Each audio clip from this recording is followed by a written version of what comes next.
Fala, galera! Antes de tudo, deixa eu esclarecer uma coisa para vocês. Os filmes dessa lista não são filmes sobre seitas, sobre rituais. Não! Para isso, nós temos no canal a playlist de ocultismo e bruxaria que eu atualizo todo Halloween. Os filmes dessa lista são como rituais filmados. Aqui tem obra financiada pela Igreja de Satã, obra que contou com a participação de gente ligada a Charles Manson, obra concebida com o intuito de invocar Lúcifer. A seleção é pesada. 5 filmes bizarros que parecem rituais macabros de verdade. Vem comigo que está começando o Horror Pede.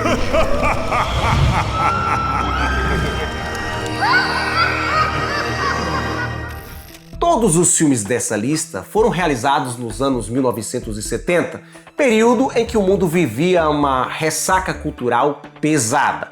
O ocultismo deixava de ser um assunto escondido em livros proibidos e começava a se infiltrar na música, na arte e principalmente no cinema. Cineastas experimentais passaram a misturar simbolismo esotérico, religião, sexualidade e psicodelia, criando obras hipnóticas e desconfortáveis. Se você é uma pessoa muito religiosa, talvez alguns filmes citados aqui possam lhe soar ofensivos. À medida que o ranking for avançando, o clima vai ficar mais perturbador.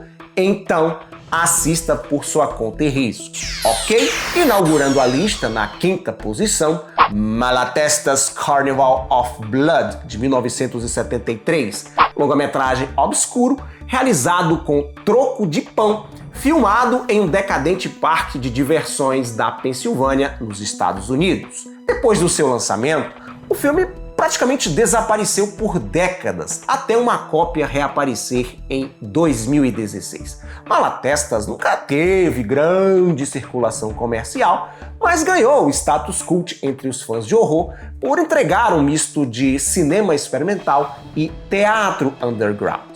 A trama acompanha a família Norris, que se infiltra em um parque de diversões para investigar o misterioso desaparecimento do filho, que era funcionário do lugar. O que eles não sabem é que o parque serve de fachada para um grupo de canibais que vive nos subterrâneos, liderados pelo excêntrico Senhor Malatesta, um Drácula de 5ª categoria. O filme não possui nenhum tipo de lógica narrativa e está mais empenhado em proporcionar uma experiência sensorial.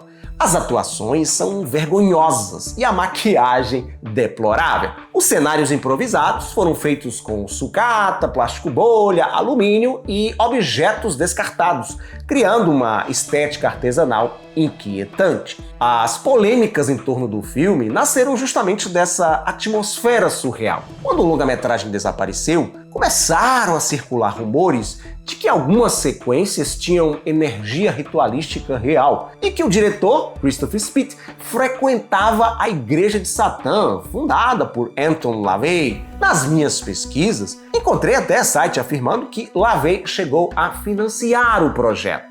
Se isso é verdade, pelo porte da produção, o cara deve ter contribuído com alguns míseros dólares, né? A Igreja de Satã devia ir de mal a pior, o que para eles deve ser uma coisa boa, né? Ir de mal a pior. Provas concretas de que o filme possui qualquer ligação real com o ocultismo não existem, mas a estética crua e documental de Malatesta's Carnival of Blood faz tudo parecer perigosamente autêntico. Lançado no Brasil como Herdeiros da Morte, o italiano The Visitor é um daqueles filmes que parecem ter surgido de um delírio coletivo no fim dos anos 70. A trama é uma mistureba de satanismo, ficção científica, horror cósmico e paranoia religiosa. A história acompanha Cat, uma garota aparentemente comum, mas que na verdade carrega uma herança maligna ligada a uma entidade interdimensional, acredite, chamada Zatin. Enquanto uma espécie de força celestial tenta impedir o retorno dessa criatura ancestral, um grupo formado por empresários, cientistas e cultistas manipulam a mãe da menina, da Cat, para gerar uma nova criança perfeita. Pense numa doideira da porra! O longa-metragem surgiu numa época em que o cinema italiano estava quibando descaradamente tudo quanto é sucesso hollywoodiano. E essas cópias eram feitas de maneira exagerada, com uma interpretação muito própria, para não dizer autoral, dos seus realizadores. Dirigido por Giulio Paradisi, The Visitor chupa ideias, elementos, conceitos de contatos imediatos de terceiro grau, a profecia, Carrie a Estranha, isso só para citar alguns exemplos. A obra oferece zero lógica narrativa e está mais preocupada em entregar um visual impactante. E essa preocupação estética parece ser caso pensado, visto que o filme realmente transmite a sensação de estar executando um ritual diante das câmeras. A fotografia usa luzes brancas ofuscantes, fumaça e enquadramentos simétricos, como se cada cena fosse uma invocação. Há uma atmosfera litúrgica constante. Crianças carecas sentadas como discípulos, corredores iluminados como templos, aves surgindo como presságios sobrenaturais e uma trilha sonora que alterna jazz com corais apocalípticos, fazendo cada trecho parecer uma missa satânica. Na época do lançamento, 1979, The Visitor se mostrou um desastre nas bilheterias, mas com o passar dos anos virou cult justamente por sua estética ritualística que, embora não funcione como narrativa tradicional, oferece uma experiência sensorial profundamente estranha. Realizado no auge do cinema exploitation americano, A Última Casa da Rua, Last House on Dead End Street, foi inspirado pelas paranoias culturais deixadas pela família Manson e pela obsessão setentista em torno da existência de filmes snuff verdadeiros.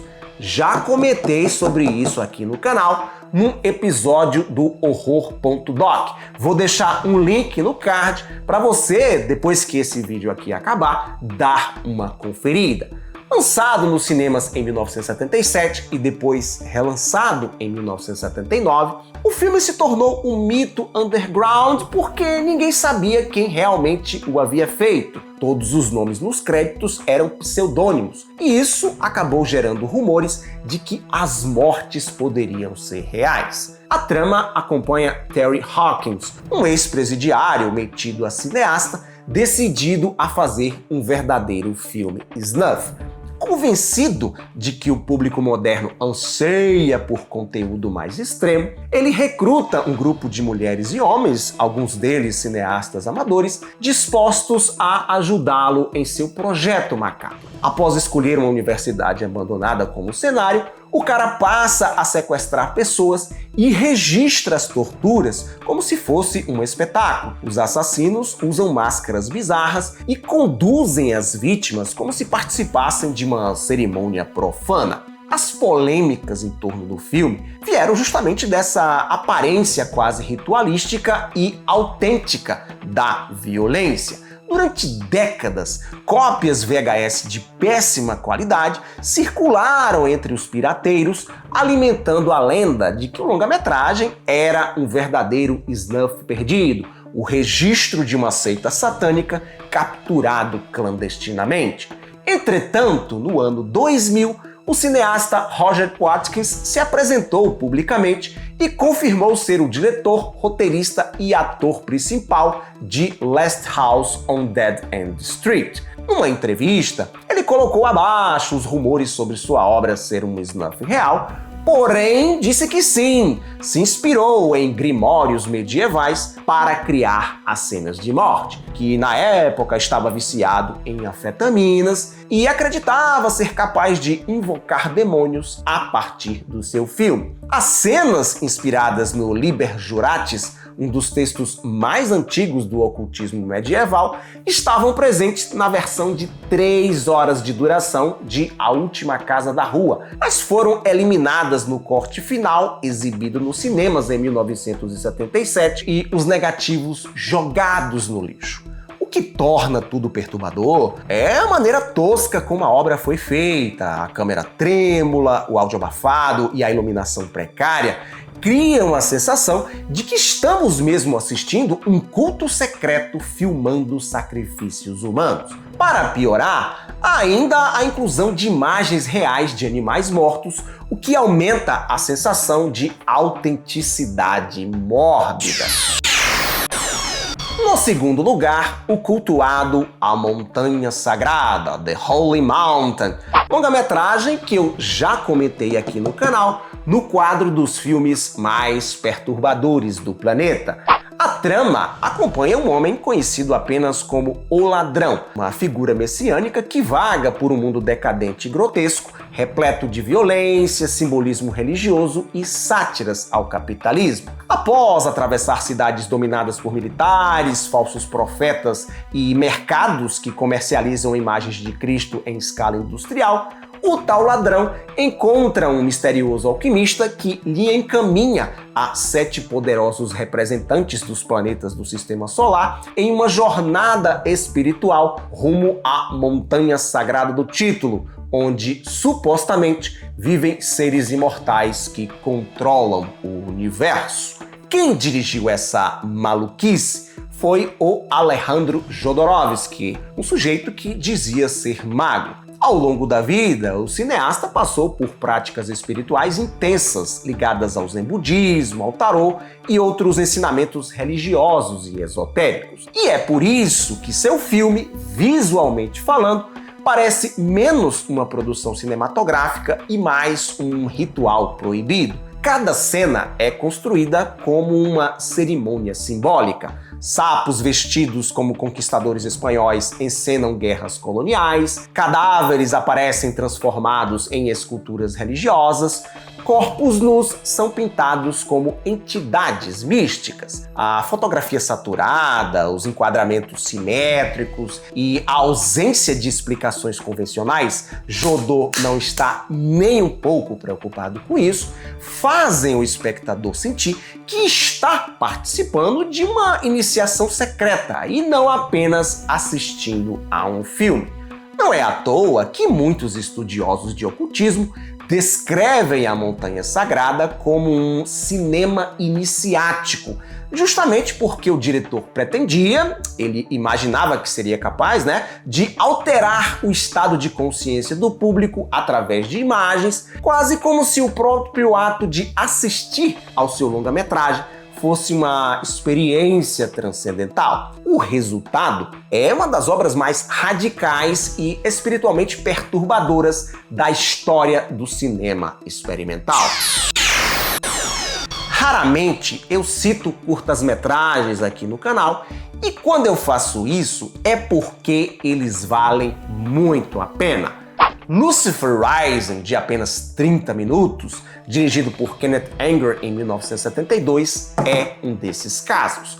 Alvo constante de polêmicas, teorias conspiratórias e fascínio cult, temos aqui uma insanidade audiovisual que se tornou lendária com o passar do tempo, não só por conta da porra louquice proposta pelo seu realizador, mas também porque no elenco e na composição da trilha sonora estava Bob Beausoleil, um músico metido ator ligado à família Manson, que foi preso por assassinato durante as filmagens. Em meio a desertos egípcios, templos antigos, vulcões e ruínas ancestrais, a trama acompanha entidades mitológicas, deuses como Ísis e Osíris, que despertam forças cósmicas para anunciar a chegada de Lúcifer, não como o diabão da Bíblia, mas como um portador da luz. Esse é o significado do nome Lúcifer em latim, inclusive, símbolo de transformação espiritual e de uma nova era ocultista. No métier underground, o diretor Kenneth Anger era conhecido por suas obras experimentais e pela obsessão com simbolismo esotérico. E aqui não é diferente. A obra, que praticamente não possui diálogos e se comunica por símbolos, não passa a sensação de que o elenco está interpretando. Tudo soa como um ritual genuíno acontecendo diante dos nossos olhos. Por falar em elenco, Jimmy Page, o guitarrista do Led Zeppelin, está entre os atores. As roupas cerimoniais, os gestos ritualísticos, os símbolos egípcios, os alinhamentos astrológicos criam a impressão de que Anger estava documentando a sua tentativa de invocar algo e não apenas rodando mais um filme experimental. O cineasta fazia parte de uma ordem templária ligada a Aleister Crowley, o pai do ocultismo moderno. Aquele Aleister Crowley lá, citado por Raul Seixas na música Sociedade Alternativa. E após o lançamento do seu curta, Anger chegou a declarar que havia rodado um filme religioso, que vários trechos mostravam mesmo cerimônias autênticas e que o seu objetivo era literalmente fazer Lúcifer surgir através da imagem cinematográfica e trazer para a humanidade uma nova consciência espiritual. Ai, ai. Essa mistura de cinema, liturgia e magia é justamente o que transforma Lucifer Rising numa obra hipnótica, cuja atmosfera continua perturbadora até hoje. E aí, gostou da lista? Barra pesada, hein? Pois é. Se o tema lhe interessa, dê uma conferida na playlist sobre ocultismo e bruxaria, aquela que eu citei no início do vídeo. Vou deixar o link aqui na tela para facilitar o seu acesso. Obrigado por sua audiência, lembre-se do like maroto e me seguir nas minhas outras redes sociais. Tchau e até a próxima!